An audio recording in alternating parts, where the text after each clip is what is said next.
uma das atividades também que a Retina Brasília participou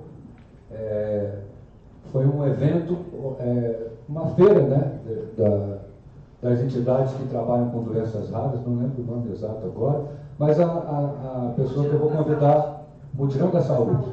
Isso. Agora em fevereiro. Próxima mesa que a gente vai compor aqui, dando início aos trabalhos, é a pessoa que nos chamou para fazer parte disso. Já estamos envolvidos numa nova atividade também, que é a Cidade Rara, né? Não sei se a Laura vai falar sobre isso. Então, assim, a Retina Brasília já está tendo atividades presenciais e estou precisando de gente para ajudar. Vamos formalizar como instituição. A PDV tem me ajudado muito, né? Mas eu preciso que as pessoas se associem, que a gente leve esse trabalho à frente. A gente tem conseguido levar propostas para o Congresso Nacional e deputados encampam e formalizam como proposta deles, né? Inclusive projetaram no Congresso Nacional aquela iluminação marrom, em homenagem ao Abril Marrom, pela saúde ocular, né? Pelo combate à cegueira, a pedido nosso, pela senadora Mara Gabrilli e o deputado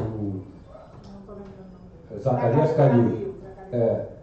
Perdemos, né, uma deputada que também era aliada nossa, agora faleceu, a Mária Barros, né, uma pena, uma tristeza, nova e jovem, era a única deputada com deficiência, mas a gente precisa justamente acreditar nisso e se unir, né, e continuar esse trabalho por diagnóstico precoce, por tratamento no tempo certo, né, pelos nossos direitos de pessoa com deficiência. Então, convoco vocês mesmo para me ajudar, para ajudar a Retina Brasília, ajudar a Retina Brasil. Bom, dando continuidade aí ao nosso encontro,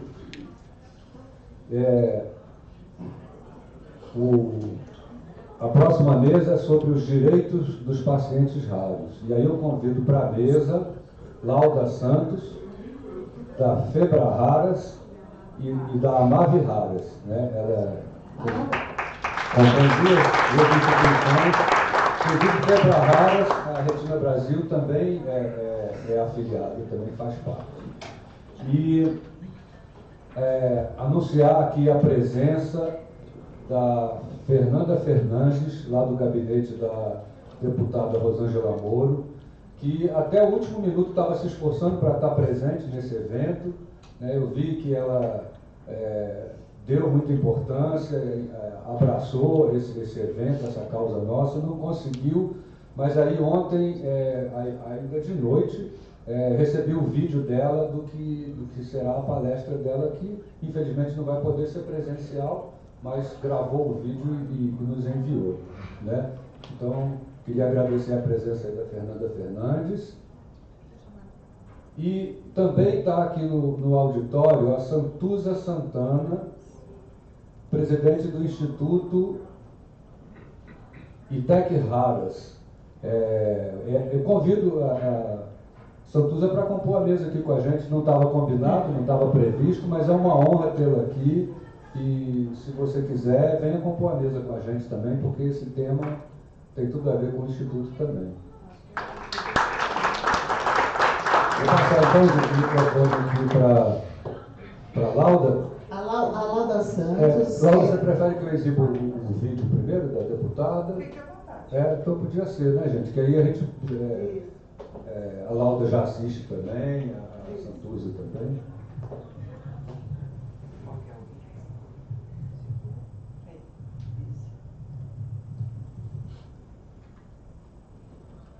Bom dia a todos. Senhora...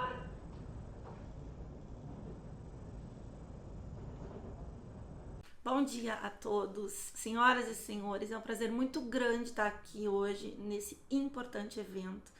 Quero agradecer e dizer que eu fiquei muito feliz e me senti muito honrada com esse convite feito pela Retina Brasília. Muito obrigada, César. É uma honra estar aqui participando.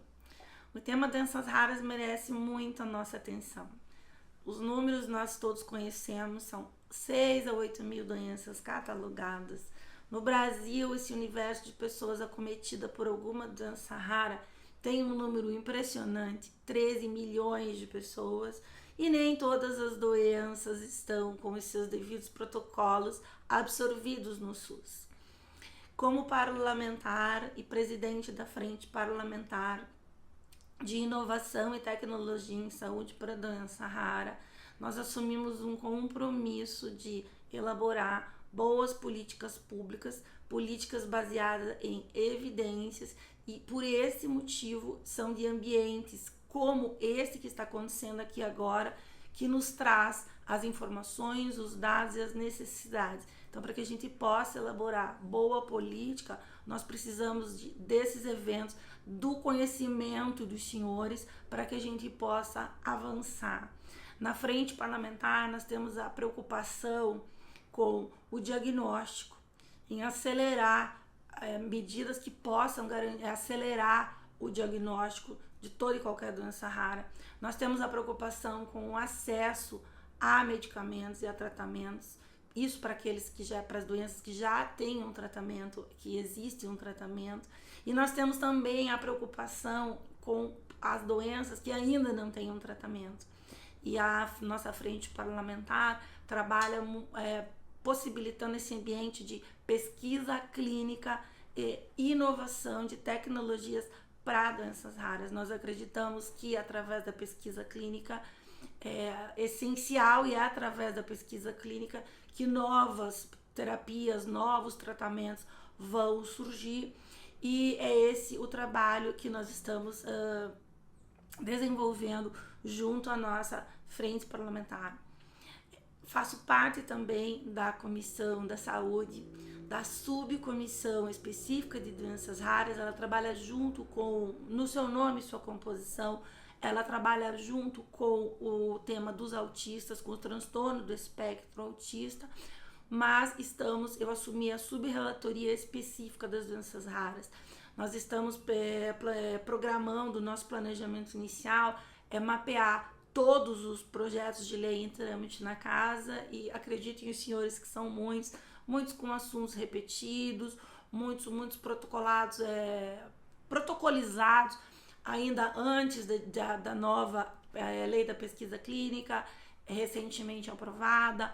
Então nós estamos compilando todos esses projetos de lei que estão em trâmite na casa, e nós vamos pensar, achar as similaridades de uma maneira que a gente possa acelerar a tramitação. A par disso, eu quero citar alguns projetos que eu já tive a alegria de poder apresentar, estão tramitando na casa, e eu vou, dentre vários, eu quero fazer destaque principalmente de 3.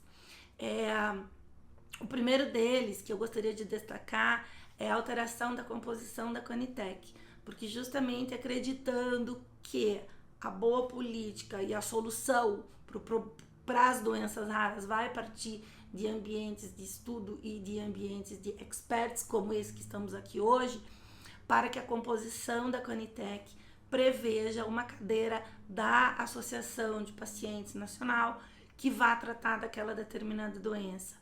A nós faz muito sentido que, se você vai discutir uma determinada doença para estabelecer o protocolo no âmbito da Conitec, é essencial e fundamental que essa associação com essa pertinência temática ocupe a cadeira e participe efetivamente das discussões. Um outro projeto de lei também para o segmento das doenças raras que eu tive a alegria de apresentar é para que, uma vez diagnosticada a doença rara e com o tratamento já incorporado e existente no SUS, que esse lapso de tempo entre o diagnóstico confirmado e o acesso ao tratamento não possa ser superior a 60 dias. Isso já acontece com os casos de neoplasia, e não há razão de ser para que isso não seja estendido também para as doenças raras. E um terceiro projeto que eu pude apresentar, na verdade uma orientação para o Ministério da Saúde e para o Ministério da Educação, para que todo e qualquer curso de medicina tenha uma cadeira de doença rara. Certamente, diante desse número de 6 a 8 mil doenças que sabemos serem existentes, certamente não haverá tempo para estudar cada uma das doenças, não é disso que se trata, Mas as doenças raras, elas têm uma linha comum. Elas precisam estar nos cursos de medicina e vou além, nos cursos de técnicos, dos profissionais da saúde. Todos os profissionais da saúde precisam ter no seu radar que determinada enfermidade, determinado paciente que vai ser atendido pode estar acometido de uma doença rara. E para isso a gente precisa capacitar os universitários, capacitar nas residências e capacitar também o atendimento que é dado na porta de entrada do SUS, que sabemos que é a atenção básica primária. Então, em poucas palavras, são esses os projetos que nós estamos trabalhando na frente, nas comissões. Quero dizer que meu gabinete está de portas abertas para receber a cada um dos senhores, para receber solicitações, para receber sugestões, para participar dos debates, e quero deixar aqui um convite para que todos possam participar das nossas reuniões da nossa frente parlamentar EITEC Raras. Já fizemos 5 reuniões, nossa frente parlamentar prioriza por reuniões absolutamente técnicas, então é a oportunidade que temos de convidar Ministério da Saúde, autoridades, Anvisa, e estão todos convidados a participar. Nós temos nas redes sociais, então toda a programação é sempre divulgada com antecedência nas redes sociais, e aqueles que não possam estar presencialmente, a reunião é sempre aqui em Brasília, e aqueles que não possam estar presencialmente, que participem ainda aqui de forma virtual, porque nós queremos e nós precisamos ouvir cada um dos senhores. Então essa é a mensagem que eu gostaria de deixar. Quero desejar que seja um profícuo encontro. Quero dizer que tem uma representante do gabinete aí para participar e colher essa riqueza de informação que vai sair desse encontro hoje. Quero mais uma vez agradecer o convite que me foi feito e dizer que é sempre um prazer estar debatendo esse assunto com cada um de vocês. Tenham todos um bom evento.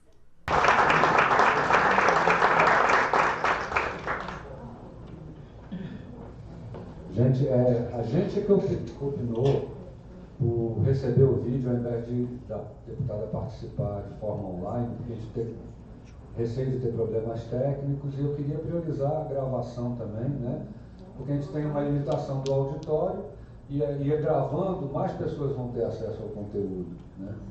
Então, de qualquer forma, eu vi o esforço, agradeço muito a presença da Fernanda Fernandes. Se quiser dar uma palavra também, Fernanda, se aproxime aqui, fique à vontade. E eu vou passar para a Lauda, para ela fazer a apresentação dela. A Fernanda vem? Eu daqui no enxergo. Se aproxima aqui então, Fernanda. Obrigada, César, obrigada a todos. Essa pauta é muito cara para a deputada e acredito que boa parte do tempo que a gente dedica ali no trabalho é voltado para doenças raras. Saibam que vocês têm um braço amigo lá para doenças raras, voltados também para demais pessoas com deficiência. Então, podem contar conosco, esse é o foco do mandato.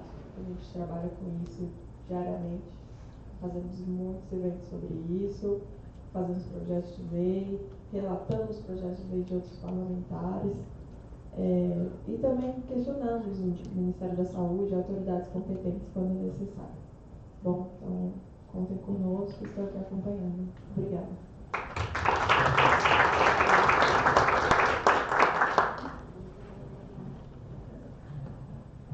Laura, pode seguir.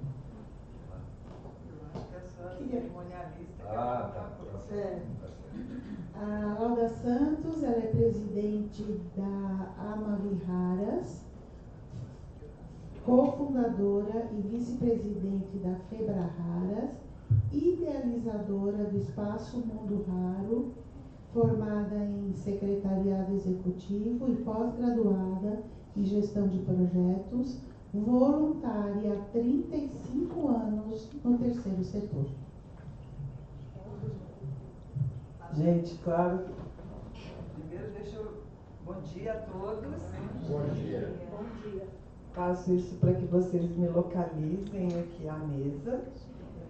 Eu sou uma mulher branca, 1,60 m. Eu tinha 1,61 m, mas a gente vai envelhecendo, vai diminuindo, né? Sou uma mulher 60 a mais.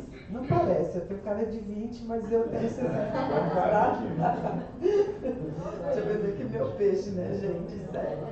Mas é só para descontrair um pouquinho. Eu entrei na causa das doenças raras, vindo de doença reumática, que eu tive uma filha com diagnóstico aos 3 anos de idade. Então, assim, eu me sinto pertencente, um pouco pertencente, digamos assim, nesse universo aqui dos raros, né? Porque a gente tem feito um trabalho um pouco mais de 10 anos, né? Desde que em 2014 criou-se a Portaria 199, e foi aí que a gente começou a falar sobre doença rara. Falar depois da doutora Fernanda e do doutor Fabrício é muito difícil, gente, porque é uma sumidade, né? A fala deles foram assim impactantes, e eu me vi ali tomando aquela injeção no olho que me causou calafrio, porque eu sou pré-diabética e também já tem a da idade, né, que vem afetando, enfim. Mas assim, eu espero poder contribuir com vocês de alguma forma. E antes de eu começar a minha apresentação, eu queria contar um detalhe para vocês, porque assim, que isso é muito importante para os pacientes. Está tramitando dentro do Congresso Nacional o projeto de lei 2242 de 2022, que é o Estatuto dos Direitos dos Pacientes. O IBDPAC, a Aline e mais uma equipe fizeram esse estatuto. É um dos primeiros estatutos que referenciam os nossos direitos como pacientes, porque minha apresentação fala sobre os direitos dos pacientes, então eu queria deixar vocês a par desse estatuto, e que é muito importante que a gente acompanhe de perto. A gente vai fazer agora um porta a porta com os senadores e com os deputados, aliás, com os senadores especificamente, que agora depende do Senado, para que aprovem logo e publiquem o Estatuto dos Direitos dos Pacientes.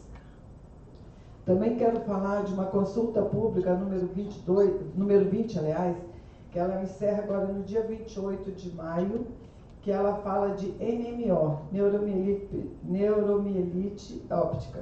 Ela encerra no dia 28, então a gente tem pouquíssimos dias, todos vocês podem contribuir. Para você participar dessa contribuição, você tem que estar logado no gov.br. Então não esqueçam, gente, vamos lá, porque isso é muito importante. É o primeiro tratamento para NMO, então vamos contribuir, que isso vai fazer diferença para esses pacientes que precisam dessa medicação, né? E também quero falar sobre um projeto Ativa Cidadania, que a gente quer começar. A deputada Rosângela Moro falou muitíssimo bem sobre os direitos dos pacientes, sobre o que está se pensando em projetos de leis para os pacientes e tudo. A gente tem tido uma dificuldade muito grande exatamente em projetos de leis específicos. A gente tem vários, mas a grande maioria é criando o dia da doença ou o mês da cor da doença, entendeu? Então, assim, a gente já está multicolorido, a gente tem todos os dias. Aliás, a gente já não tem mais cor para criar, né? Vamos combinar. Que tem toda a paleta de cores já em projetos de leis que já existem no Congresso. Então, assim, eu acho que a gente precisa literalmente fazer projetos específicos para as doenças raras. Então, assim, a Nave Raras, em parceria com algumas outras empresas, a gente está criando essa capacitação, que deve ter início agora em julho, iniciar em dezembro, que é para capacitar pelo menos uns 70 assessores do Executivo e do Legislativo. E aí a gente precisa pensar nesse formato desse curso, dessa capacitação, e o objetivo no final do Ativa Cidadania é que os assessores escrevam projetos de leis, que vai ser como um dever de casa, né? Vai ser uma prova, né? Que entregue projetos que sejam realmente acessíveis, né? Para os pacientes raros. Então é isso que eu queria falar para vocês.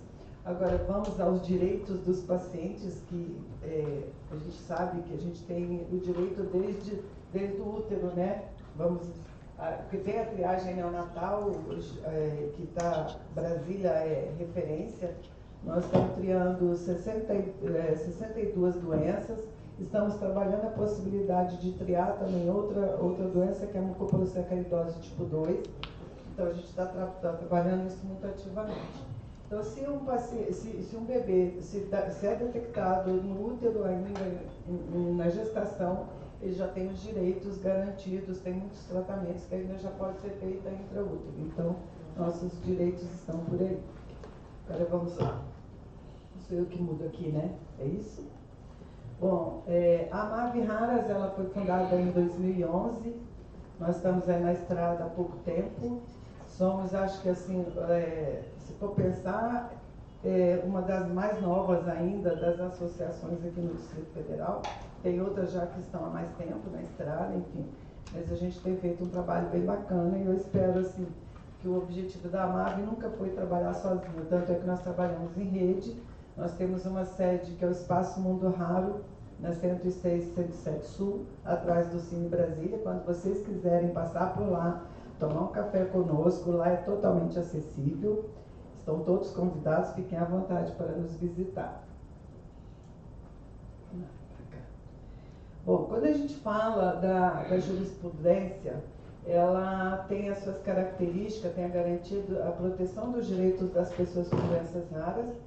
Em alguns casos, os tribunais têm determinado que o Estado forneça medicamentos de alto custo para o tratamento de doenças raras, mesmo que esses medicamentos não estejam incluídos no Sistema Único de Saúde, né? Então, quando a gente fala disso, aqui no Brasil a gente tem nosso Sistema Único, que é o melhor plano de saúde, né? Que ele abrange todo mundo, independente do seu... sabe, se você é uma pessoa que tem condições de custear o seu tratamento ou não, mas enfim, nós temos nossa garantia e falando assim, a AMAV, nós somos 100% SUS e nós apoiamos totalmente e queremos que isso seja respeitado, né? Não queremos ser judicializados, a gente não quer que seja judicializado, porque a gente sabe que a partir do momento que judicializam um tratamento do paciente raro, vários outros ficam sem a garantia dos seus direitos.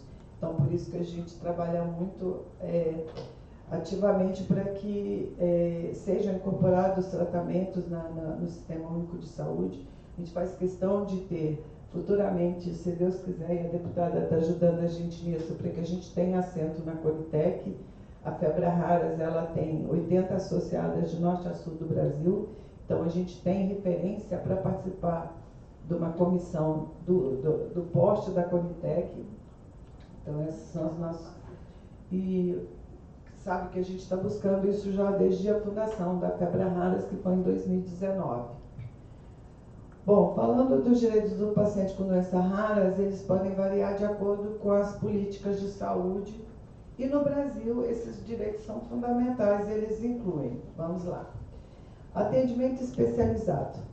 Na verdade, a gente chega no atendimento especializado depois de já ter passado pela atenção básica, obviamente. Que na atenção básica é que onde a gente tem os sinais e sintomas detectados e só então a gente vai para o atendimento especializado, né? Os pacientes têm atendimento, não só o tratamento especializado com um profissional especializado, mas ele também deve ser multidisciplinar para diagnóstico e tratamento dessas doenças. Porque não adianta nada, e hoje aqui vendo a apresentação do Dr. Fabrício e da doutora Fernanda, fica comprovado realmente que você precisa, quando a gente fala, né, César, das doenças oculares, às vezes você chega, só que eles não conversam entre si. Esse atendimento multidisciplinar, ele vai fazer toda a diferença na vida do paciente. O acesso aos medicamentos. Os pacientes têm direito ao acesso de medicamentos específicos para doenças raras, mesmo que esses medicamentos sejam de alto custo. Claro que a gente fala de alto custo, é muito alto custo mesmo.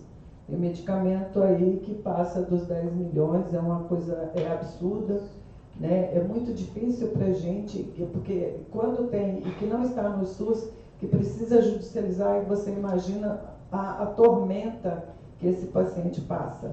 A gente vai estar falando agora, por exemplo, no evento do Cidade Rara que o César falou logo no início, nós vamos fazer o paciente 360. Por que esse paciente, ele tem esse direito não só de ter o diagnóstico, mas ele tem direito ao tratamento, ele tem direito de ter os seus procedimentos, de ter direito aos seus exames, se precisar de uma fisioterapia, de uma fono, a gente tem nas doenças raras os erros inatos do metabolismo, que são os tratamentos dele, tem as fórmulas alimentares, enfim.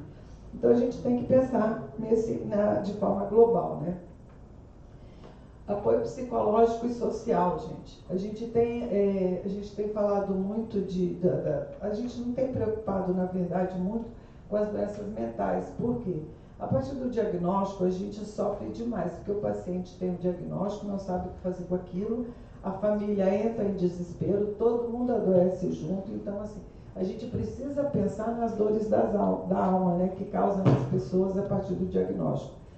Eu tive uma experiência, assim, minha filha com 3 anos de idade, isso em 92, quando a minha filha teve um diagnóstico, eu não sabia o que fazer com aquilo. Não tinha tratamento, não tinha saída, eu não sabia para onde corria. Então, assim, eu recebi um diagnóstico com a minha filha com prazo de validade vencida, sem tratamento, sem alternativa, e a forma que a gente encontrou, a médica me orientou que eu buscasse o medicamento nos Estados Unidos. Na época ainda existia aqui em Brasília a Varig, eu fui na Varig com os dólares, com a prescrição médica, entreguei para o comissário de bordo, ele foi lá, comprou o medicamento e trouxe para a gente. Então, quer dizer, olha isso, como é que se dava lá em 92. Hoje nós temos todos esse acesso. Hoje o paciente ele pode participar de reunião da Conitec para dizer que aquele medicamento faz bem para ele, né? Isso é um diferencial. Eu vejo hoje a Conitec mais humanizada. Nós já tivemos uma Conitec que era só pancada, que a gente apanhava horrores, porque, não é? E assim, e tudo que chegava assim, não, mas vocês são muito caros, vocês são mais caros do que o programa DST-AIDS. Quem é que está mandando vocês aqui? Porque quando a gente chegava para buscar um direito dentro do Ministério da Saúde, a pergunta de quem estava lá, que tinha o poder da caneta, perguntava assim, qual a indústria farmacêutica que está mandando vocês aqui? Eu cansei de levar isso. Eu cansei de responder, não, eu estou aqui porque eu tenho uma filha que o medicamento que tem no SUS não atende a minha filha passa muito mal, ela é internada com muita frequência, então é recorrente as internações dela, entendeu? Ela teve gastrite hemorrágica, por 5 minutos ela não falece, se a médica não sai do SUS, hein, gente? Se a médica não sai do HUB e corre lá e atende a minha filha, faz uma lavagem com soro gelado, minha filha tinha morrido. Por quê? Porque ela tomou um medicamento e eu falando para o médico que ela estava passando mal e o médico não considerou. Me chamou de louca, que eu estava ali, sabe, que eu estava desesperada, que estava descabelando à toa, e quando a médica dela chegou e explicou para esse outro médico que ela tinha uma doença autoimune, que ela precisava, deveria ter sido com outro olhar. Então, assim, lá atrás a gente batalhou muito para garantir esses direitos que a gente tem hoje. Hoje, se a gente for falar, a gente tem um arsenal de direitos aí que nos garantem, sabe? Claro, não é fácil? Não é. Mas a gente corre atrás, a gente consegue alcançar isso daí. Então, a informação também e educação, o paciente ele precisa saber quais são os direitos dele. Quando o médico chega que atende, é óbvio que a gente está falando de SUS, o médico não tem tanto tempo para atender aquele paciente, explicar tudo e tal. Aí a gente fica naquela, né? Você sai de lá com a informação pela metade, aí ele sabe que tem direito ao tratamento, sabe onde é que tem que fazer tudo. Mas, gente, quando a gente tem um diagnóstico, a gente fica muito perdido, a gente fica no desespero tão grande que a gente começa, sabe, e corre para lá, corre para cá. Quando tem uma associação de acolhimento aos pacientes, eu acho que a gente precisa considerar demais. Eu vejo o trabalho aqui que o César faz com a Retina Brasília, por exemplo, a Ângela com a Retina Brasil. Gente, é impressionante. Olha, né, César, a gente se junta, a gente se ajuda, a gente busca a garantia dos nossos direitos. E para quem é o paciente, para quem chega e nos procura, ele sabe que ele vai ser acolhido, que ele vai ser orientado, que ele vai ter, sabe, tudo que a gente puder e conseguir garantir para esse paciente, para que ele não saia de mãos abanando e achando que está sozinho, esse é o nosso papel, né? Faz com que a gente mude o curso da história daquela pessoa e essa pessoa passa a ter qualidade de vida, ela entende qual é o papel de uma associação no cenário brasileiro, porque se a gente não parar para pensar para acolher os nossos e ouvir os nossos, fica muito difícil. É claro que a gente, assim, eu acho os médicos do SUS, eles são heróis, são os nossos heróis.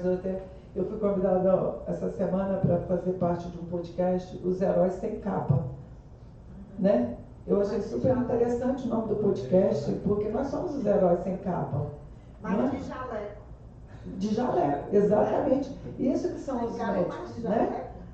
E de lenços.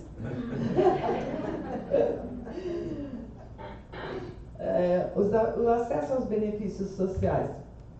A gente quer, inclusive, convidar todos vocês para que vocês participem também do Cidade Rara no dia 17. Está todas as redes sociais, depois eu vou deixar aqui o site para vocês pesquisarem, participarem. A gente vai ter uma fala específica de direitos previdenciários. Nós conseguimos uma advogada voluntária que vai fazer essa palestra, vai fazer esse acolhimento dos pacientes sobre direitos previdenciários. Direito ao TFD, direito à aposentadoria, de tratamento, enfim, ela vai fazer uma abordagem muito legal, que eu acho que vale muito a pena as pessoas estarem lá presentes. Então, esse BPC, enfim, tem vários direitos aí que as mães, que normalmente, que a partir do diagnóstico do filho, a primeira coisa que faz é o marido abandonar essa mãe à própria sorte, com o filho com diagnóstico, né, gente? E a gente sabe disso porque no momento de pandemia, a Mavi Raras, a gente foi acolher várias mães, várias famílias, nós fomos levar alimentos, nós fomos levar cobertores, nós fomos levar medicamento, nós fomos levar o tratamento para dentro da casa dessas pessoas, porque eles não podiam ir para as salas de tratamento, das salas de infusão, por causa da pandemia. Então, os hospitais todos com aquela faixa preta e amarela, impedindo o paciente de chegar, porque não podia. E está certo, era preventivo, porque o paciente raro, ele tem imunidade muito baixa. Então, nós fizemos esse trabalho e aí a gente percebeu o desespero dessas mães. Então, a gente tem que pensar muito nesse benefício que o filho dela tem e, por consequência, ela também. É óbvio que não é o suficiente, não é.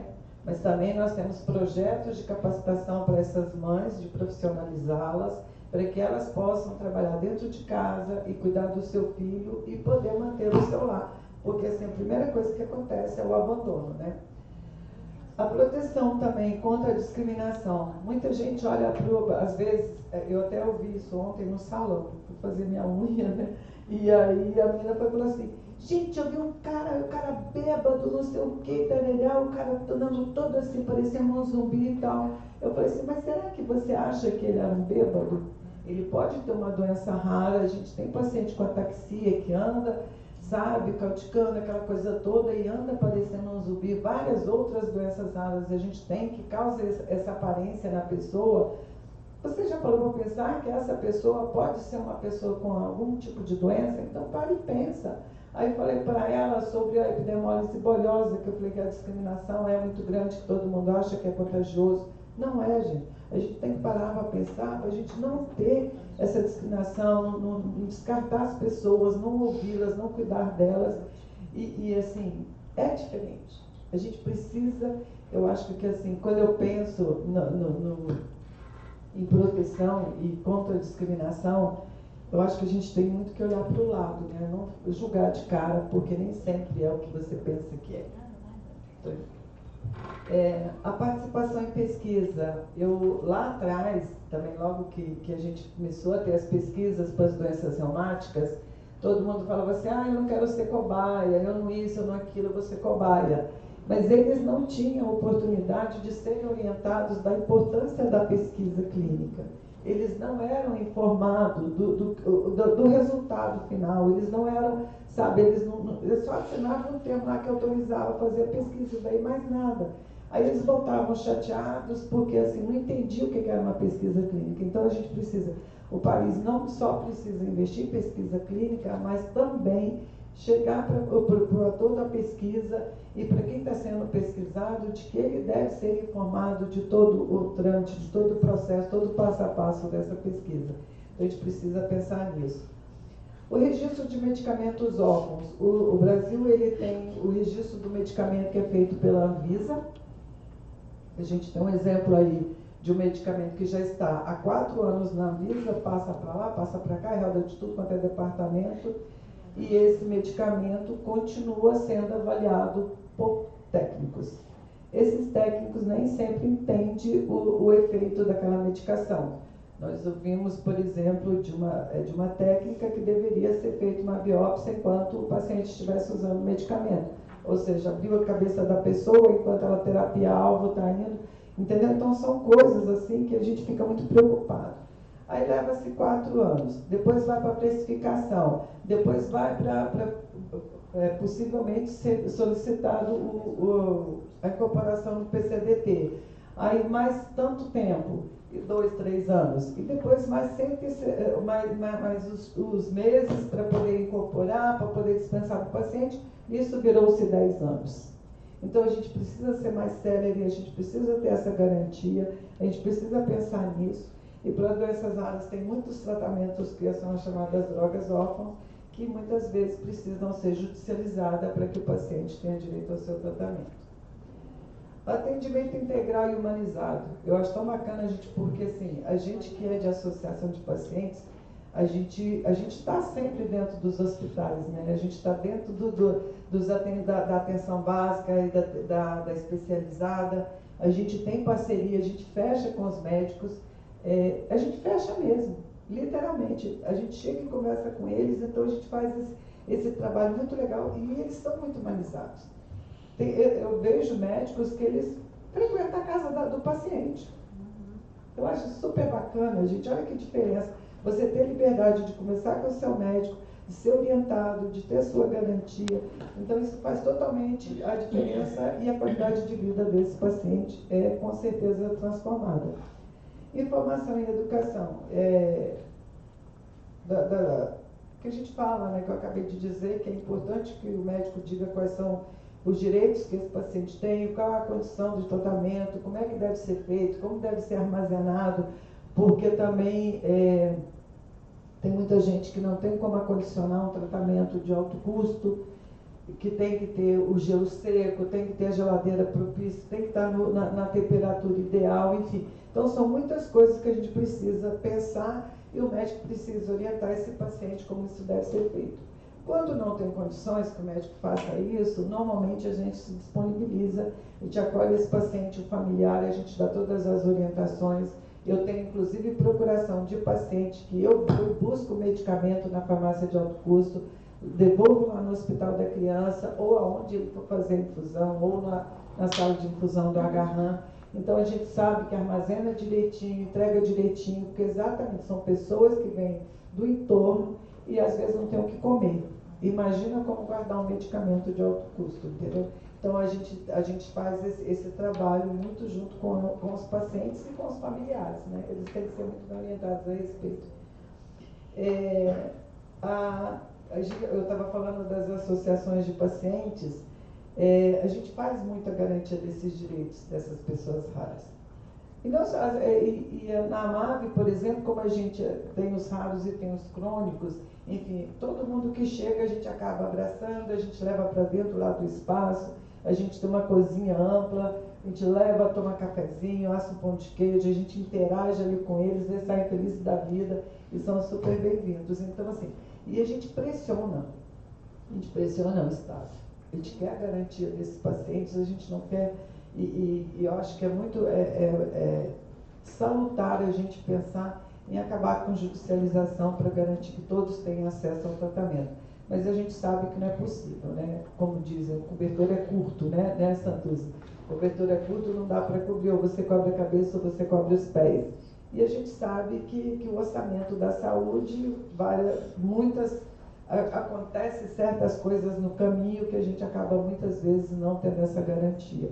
Então, desabastecimento, eu acho que falta muita logística, eu acho que tem que ter uma gestão diferenciada, tem que considerar o que os médicos, o que as sociedades médicas passam para os ministérios, da importância de não desabastecer. A gente tem paciente que ficou quase 2 anos sem tratamento, teve um rebote gigante. Todo o ganho que ela teve com o tratamento, ela perdeu exatamente por quê? Porque a secretaria não dispensou o medicamento, enfim, foi um perrengue danado, e isso só se resolveu a partir da judicialização. Que aí está aqui a Vanessa, que é a presidente da Comissão de Doenças Raras na OABDF, ela e o Dr. Bruno, eles fazem um trabalho belíssimo, eles fazem esse acolhimento, eu acho super bacana, e é muito salutar, porque esse é um diálogo entre todos nós, e tudo que é feito dentro da área jurídica, eles estão muito apostos conosco e estão sempre atentos. E é isso que faz com que a gente garanta que esse paciente, aí vem o papel da associação, vem da Comissão de Doenças Raras, da Frente Parlamentar. Então, assim, a gente é uma cadeia, né? Uma cadeia de informação, uma cadeia de garantia de direitos, e é isso que a gente precisa ter sempre em mente. Nunca faça nada sozinho. A gente sozinho a gente não consegue nada. Olha, né, de estar aqui, essa oportunidade de estar falando aqui para vocês, que tem uma doença da visão. Eu sei que eu tenho muito que aprender ainda. César já me ensinou o A, mas eu tenho todo um alfabeto ainda para aprender com ele. Eu vou com ele e com a Ângela, então eu vou chegar lá. Eu vou estar afinada com essa logística aí, como é que a gente faz. Eu soube que todo mundo está elogiando a dinâmica de ontem, viu, César? Eu não estive, infelizmente, porque eu também não tenho uma correria doida. Leva lá para Rio de Raras. Hã? Vai. E essa dinâmica vai estar lá junto com a gente, então vai ser super bacana. As ações judiciais, eu já falei, eu acho que é uma coisa que a gente precisa pensar, que tem que mudar. Não sei, eu sinceramente, a gente tenta fazer com que a coisa muda, mas a gente é só uma associação de pacientes, a gente só é terceiro setor, então quem solicita a incorporação não é da nossa competência, até porque eu acho que para participar, solicitar uma incorporação de qualquer coisa, ou de medicamento ou de procedimento, a gente está formado em Harvard. Porque... é a pessoa mais rica do mundo. Porque quando você chega naquele Ministério das Saúde, você vai ver aquele formulário da Politec lá, para solicitar incorporação, eu vou te contar, você tem que ir para Harvard primeiro, se formar e depois voltar para lá e solicitar. Esses direitos, eles são respaldados por leis, como a Política Nacional de Atenção Integral à Pessoa com Doença Rara, o Estatuto da Pessoa com Deficiência, que garante a proteção e cuidado adequado aos pacientes com doenças raras no Brasil, está tramitando no Congresso Nacional o Estatuto da Pessoa com Doença Complexa Crônica Rara, que a gente juntou, foram várias mãos, foi Febre Raras, foi a Mavi Raras, foi a Pemigos, foi a Retina Brasil, foram várias associações que juntaram a Comissão de Doenças Raras da OABDF. Nós conseguimos fazer um estatuto completo para os pacientes com doenças raras. Então, ele está tramitando, agora só falta 2 comissões, né, Santuza? Se Deus quiser, logo a gente vai ter o nosso estatuto aí já publicado. Obrigado, mas antes de agradecer, vamos lá. Eu preciso pedir para vocês a participação na consulta pública número 20, não esqueçam disso. Não esqueçam, em hipótese alguma, também de mandar e-mail para esses senadores do projeto de lei 2242, do Estatuto dos Direitos dos Pacientes. Então, assim, gente, vamos unir forças, vamos fazer com que as coisas aconteçam.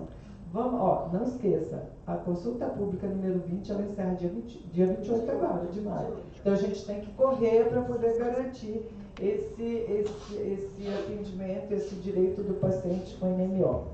Tá bom? Obrigada, César, obrigada a todos vocês. E desculpa por demorar tanto e falar tanto, né, gente? Mas sabe como é que é loira, né? Pega o microfone e vai embora. Acho que é para cantar, mas é isso. Obrigada, gente.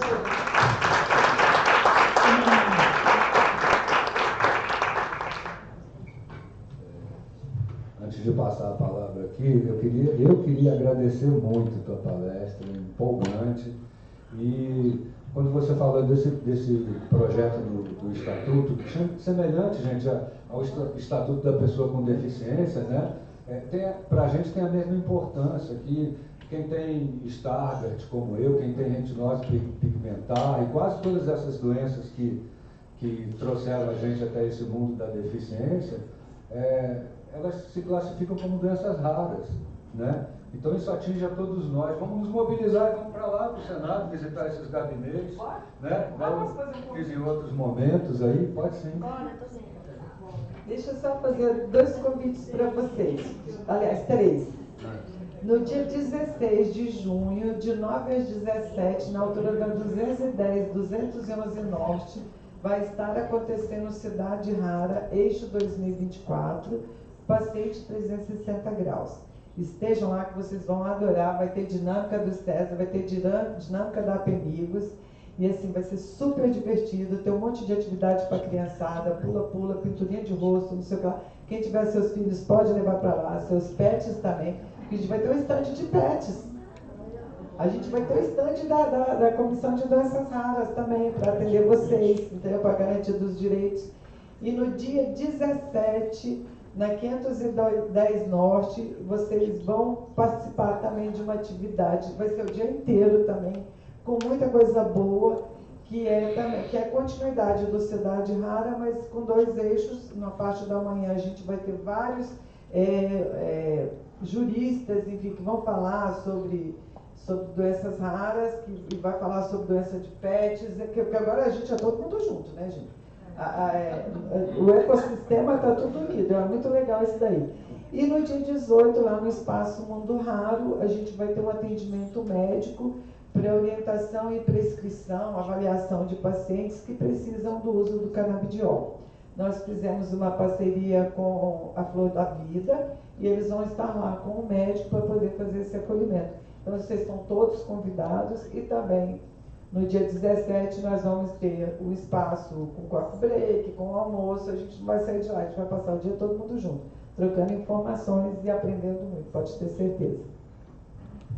Obrigado novamente, Laura. Eu vou passar a palavra para Santuza, mas eu queria citar aqui, a Laura até já antecipou a presença da Vanessa. Vocês veem como é essa nossa rede, né? Não foi feito um convite especial à Vanessa da OAB, como é que é o nome do Bruno também, eu né? coloquei todas as nossas... Pois é, então você vê, é o engajamento das pessoas, por isso eles estão aqui e eu queria agradecer a presença, viu? Bom dia. Bem, eu sou uma mulher branca. Ao contrário da Lauda, eu uso salto, então eu estou com 70. Eu não aceito essa diminuição com o tempo, de jeito nenhum. Tenho os cabelos na altura do ombro castanho. Estou com um conjunto preto de calça e blazer. Aqui atrás tem um painel onde estão sendo apresentados também os slides. Bem, eu queria agradecer o César, a Lauda, a Regina, pela oportunidade. Eu sou farmacêutica, eu tive minha experiência profissional toda dentro do SUS, eu nunca trabalhei em outra área. Por causa disso, eu tive a oportunidade de atuar na atenção primária à saúde, na atenção especializada. Eu passei e fui diretora do componente especializado da assistência farmacêutica, responsável pelos protocolos clínicos na Secretaria de Estado de Saúde de Minas Gerais.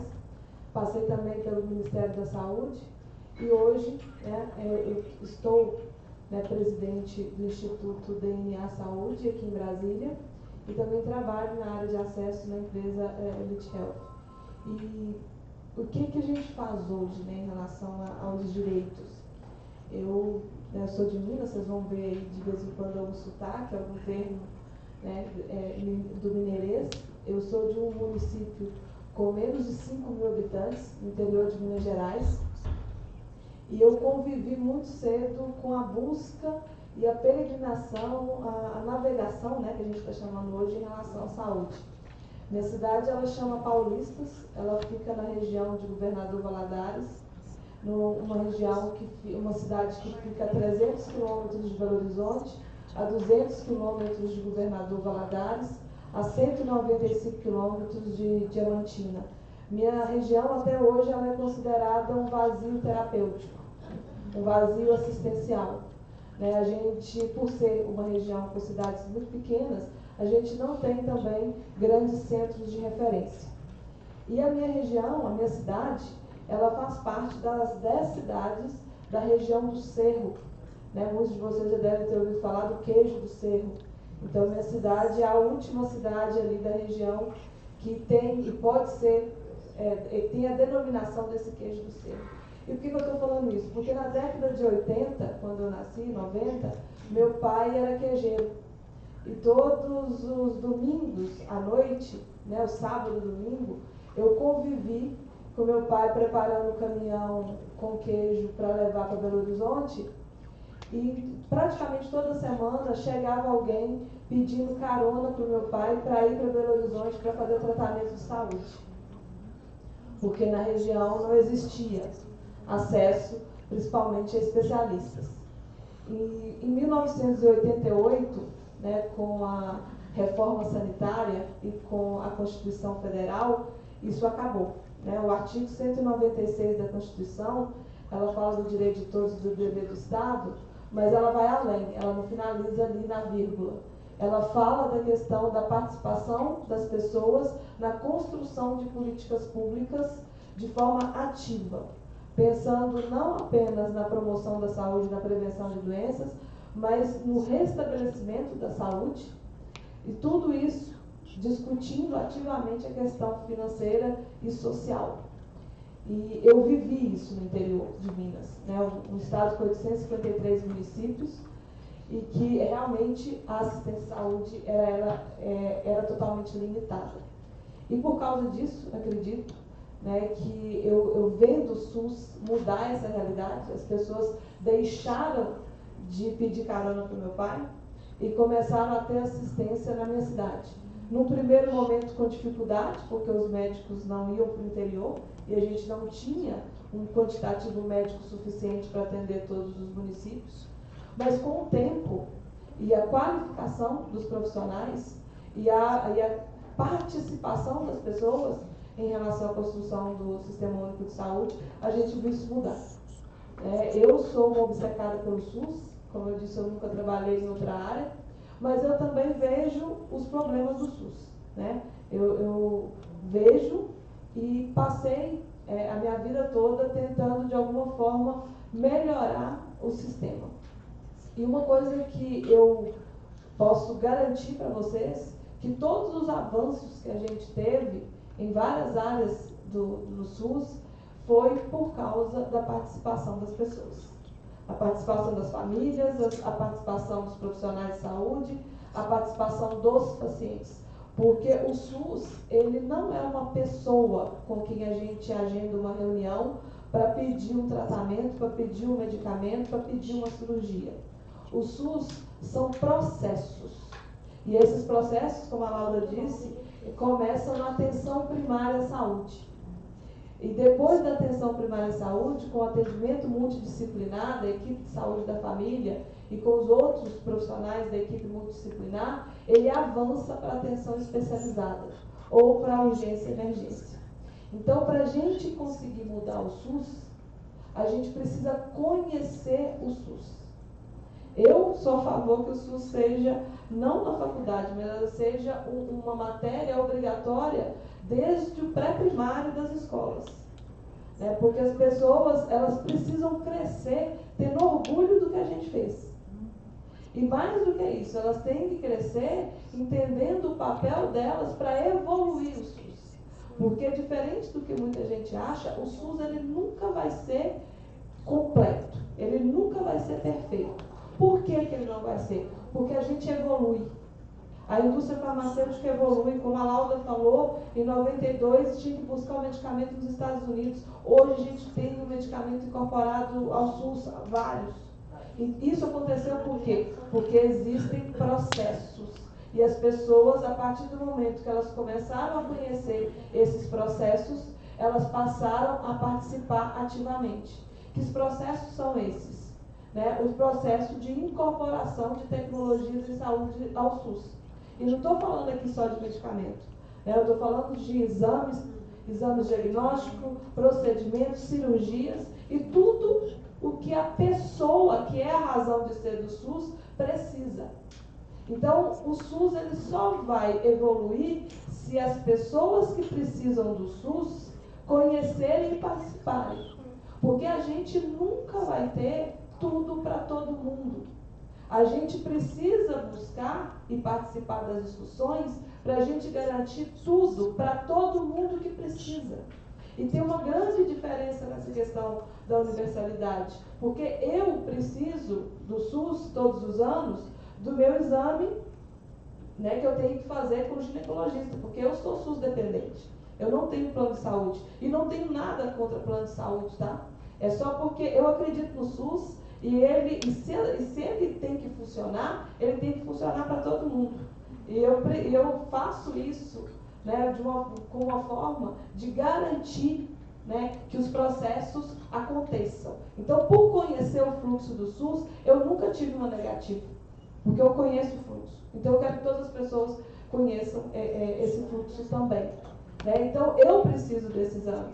O outro paciente precisa de um tratamento para retinopatia diabética. O outro precisa para um transplante. Então, a gente não tem a questão da equidade no SUS, ela veio para isso. É por isso que eu falo que é tudo para todo mundo que precisa e não tudo para todo mundo. A gente precisa entender o fluxo para buscar realmente, né, que todas as pessoas tenham acesso àquilo que precisam. E não de forma pontual, né, como a questão da ruptura que a gente está vendo com muita frequência em relação ao tratamento. A gente precisa participar, solicitar e monitorar para que as pessoas tenham acesso de maneira contínua, que é o que a gente chama de integralidade de assistência, pensando, né, desde a média, da baixa, média e alta complexidade. Então, o direito, né, dos pacientes, nosso direito ao SUS, ele não vem sem trabalho e trabalho duro, né? Trabalho pesado, contínuo. Né? A própria legislação nos dá essa possibilidade. Né? A gente tem lá o controle social, né, que garante a nossa participação. E como eu estava falando da questão da incorporação, do fluxo, né, na Conitec, que é a Comissão Nacional de Incorporação de Tecnologias de Saúde, hoje a gente tem a consulta pública.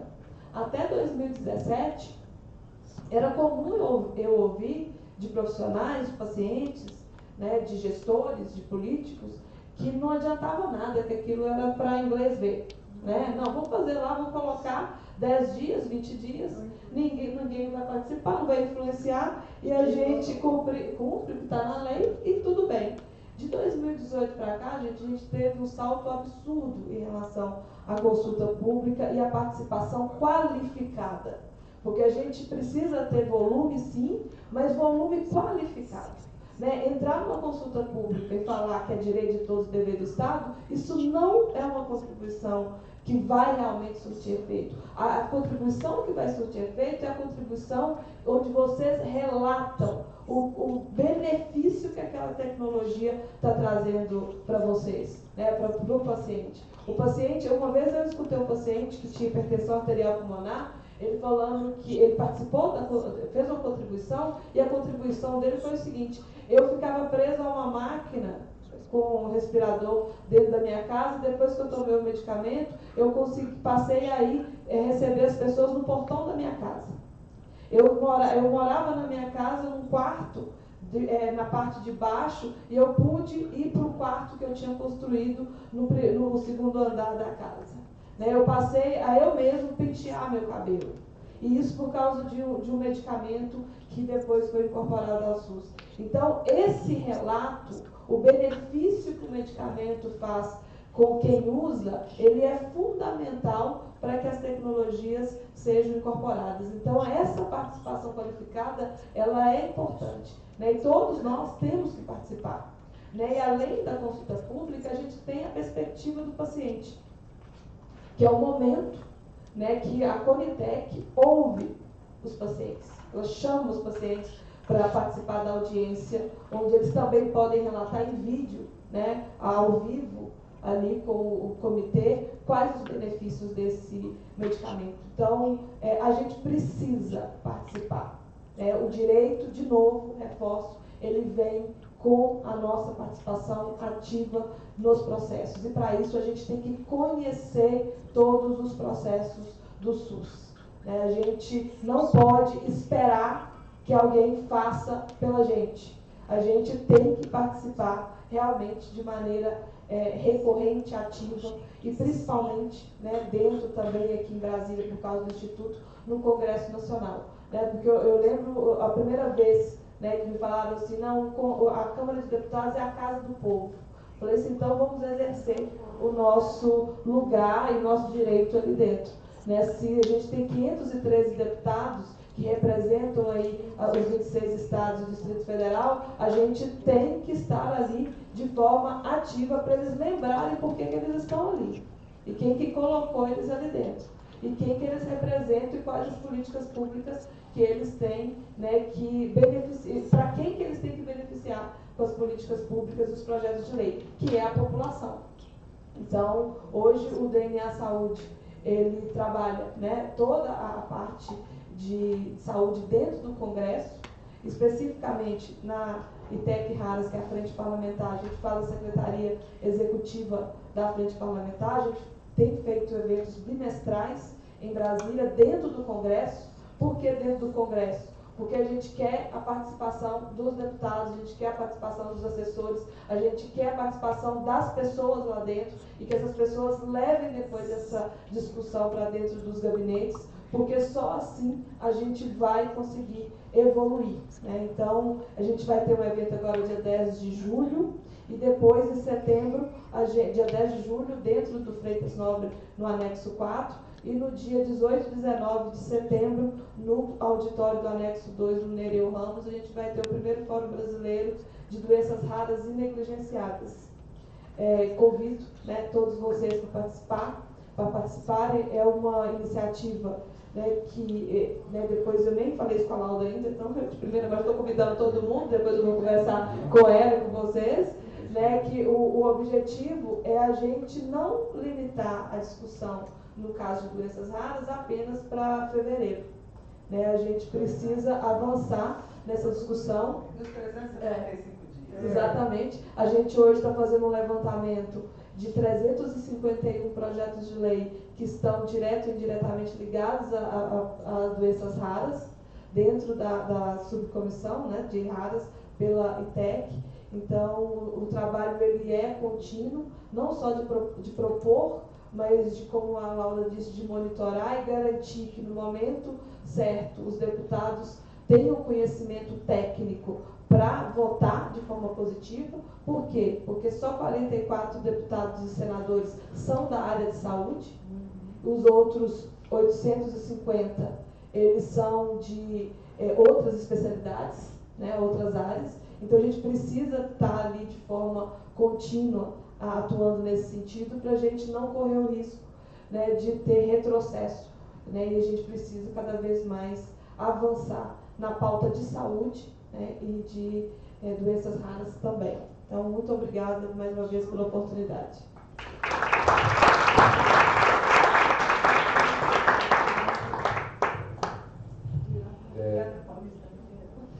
Santuza, depois manda para mim,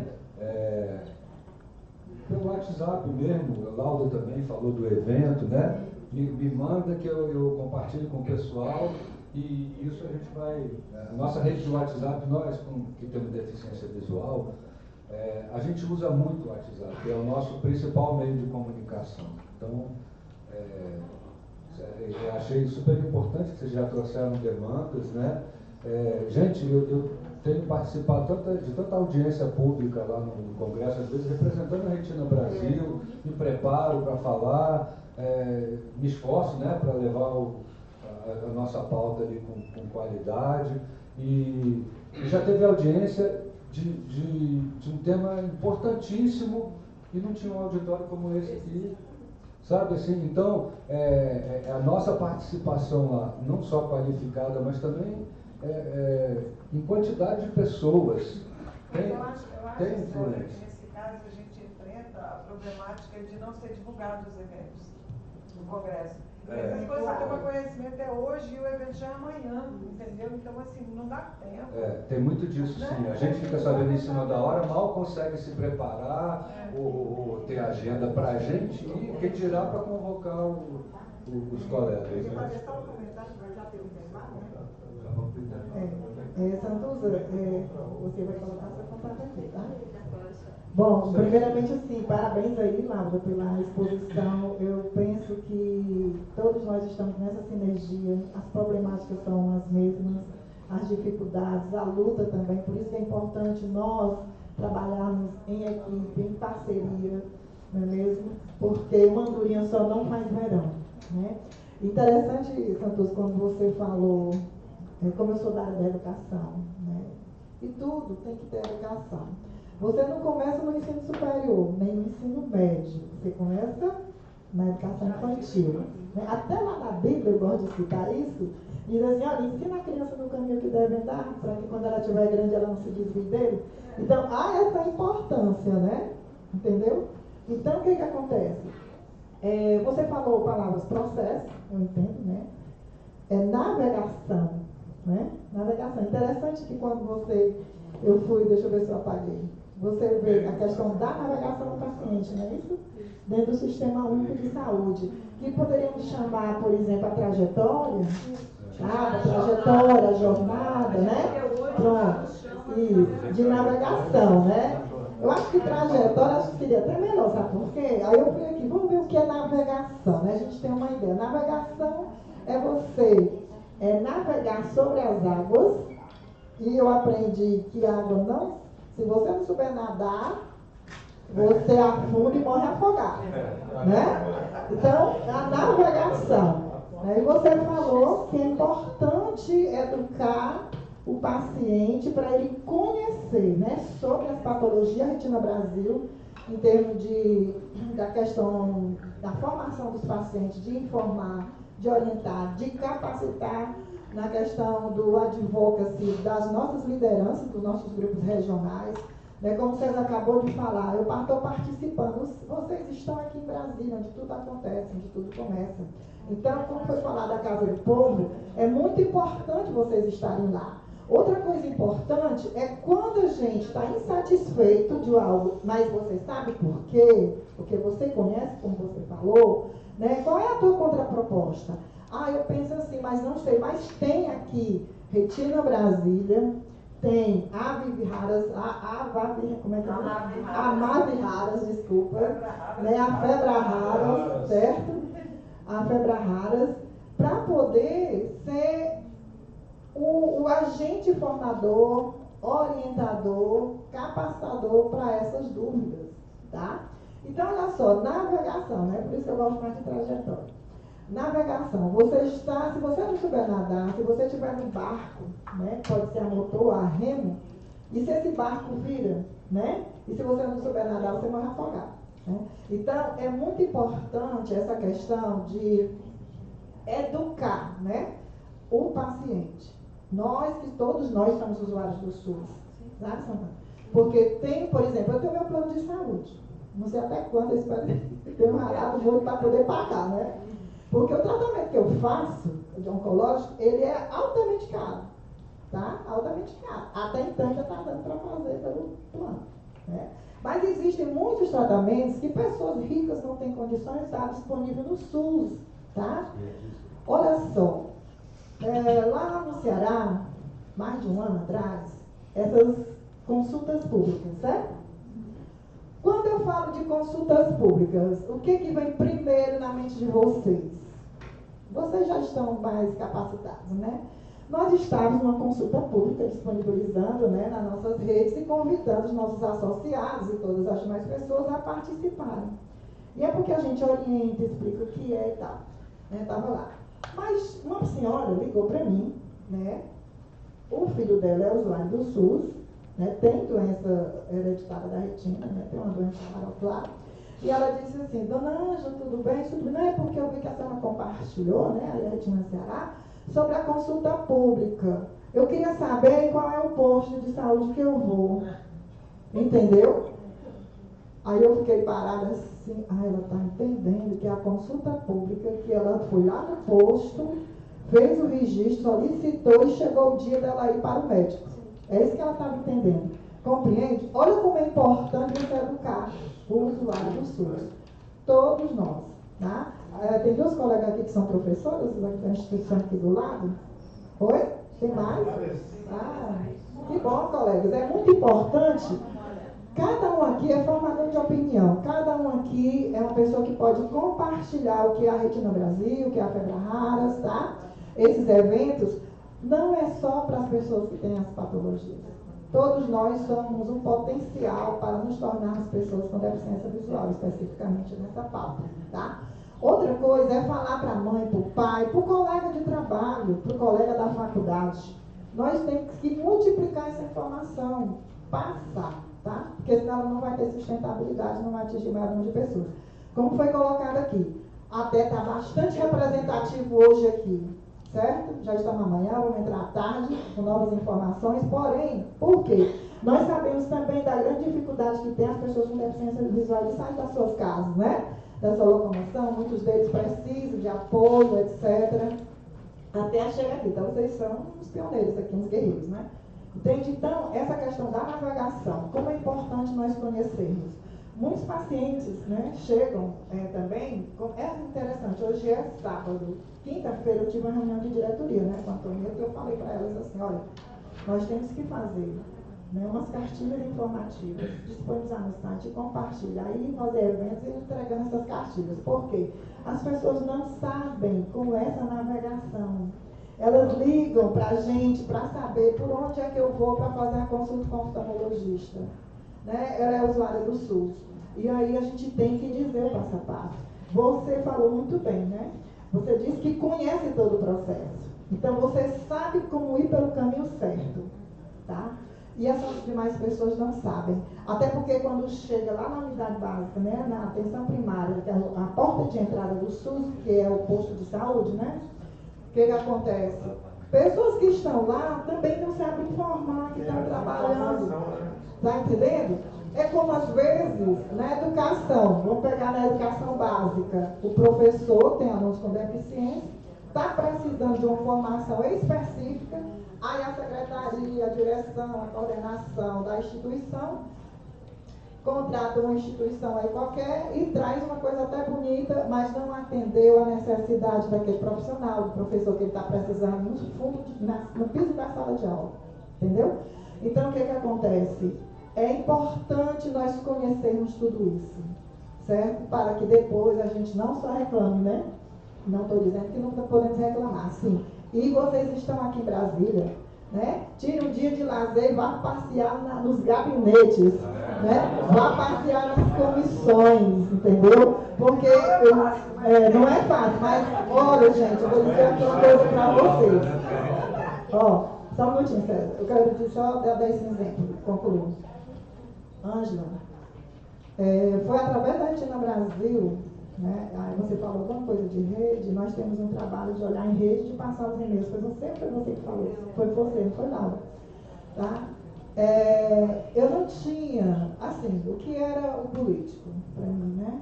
Era nas eleições. Tinha alguns que eu conhecia muito raro, mas nunca fui bater na porta de ninguém. Mas a Retina Brasil, né, me proporcionou isso.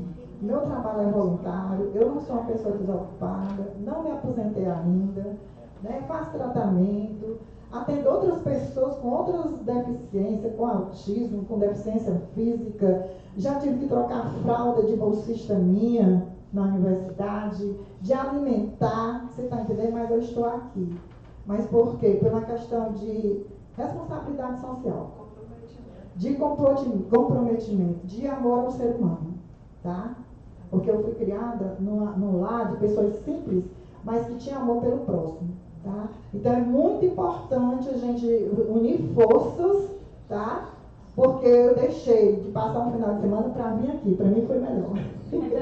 Porque eu aprendi muito. Então, gente, fortaleça esse movimento, fortaleça as instituições que estão aqui, ok? Muito obrigada. Parabéns, Sandrinho, e parabéns.